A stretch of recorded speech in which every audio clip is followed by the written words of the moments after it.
Hi good morning friends. இப்போ நம்ம coffee தான் வச்சுருக்கோம் அடுப்பில். நேற்று சாயந்தரம் நம்ம பால் காய வச்சு டீ போட்டு மீதி பாலை இப்போ ஒரு கிளாஸ் அளவுக்கு காஃபி இருக்குது. இப்போ நம்ம காஃபி தான் போட்டு குடிக்க போகிறோம். அடுத்து காஃபி குடிச்சு முடிச்சுட்டு இட்லி வச்சு நம்ம தக்காளி சட்னி தான் செய்ய போகிறோம். அதுக்கு நான் பெரிய வெங்காயம் 2 உரிச்சு விட்டுருக்கேங்க. அதுக்கு எப்போவுமே தோசை தான் ஊற்றுவோம். சரி இன்றைக்கி இட்லி செய்யலாம்னு சொல்லிட்டு ரெடி பண்ணிகிட்ருக்கோம். இப்போ பார்த்திங்கன்னா தக்காளி ஒரு 5 தக்காளி எடுத்துக்கிறேன். 2 பெரிய வெங்காயம் தக்காளி சட்னிக்கு. தக்காளி சட்னி ஆல்ரெடி நம்ம ஷார்ட் வீடியோவில் போட்டிருக்கோம். இது ஒரு தக்காளி சட்னி. வாங்க எப்படி செய்யலாம்னு பார்த்துடலாம். கொஞ்சமாக எண்ணெய் சேர்த்துக்கலாம். அது கூட பார்த்திங்கன்னா உளுந்த பருப்பு சேர்த்துக்கலாம். ஒரு 2 ஸ்பூன் அளவுக்கு நம்ம சேர்த்துக்கலாம். அதுக்கப்புறம் 1 ஸ்பூன் அளவுக்கு தாளிக்கிற கடலைப்பருப்பு சேர்த்துட்டு நல்லா வறுத்து விட்டுருங்க. நான் 5 தக்காளிக்கு பார்த்திங்கன்னா ஒரு வரமிளகா நான் ஒரு 7-8 எடுத்துருக்குங்க.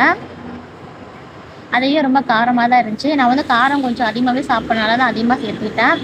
நீங்கள் பார்த்து கம்மி பண்ணி போட்டுக்கோங்க. இது கூட பெரிய வெங்காயம் நல்லா நீல வாக்கில் கட் பண்ணி சேர்த்திக்கலாம்.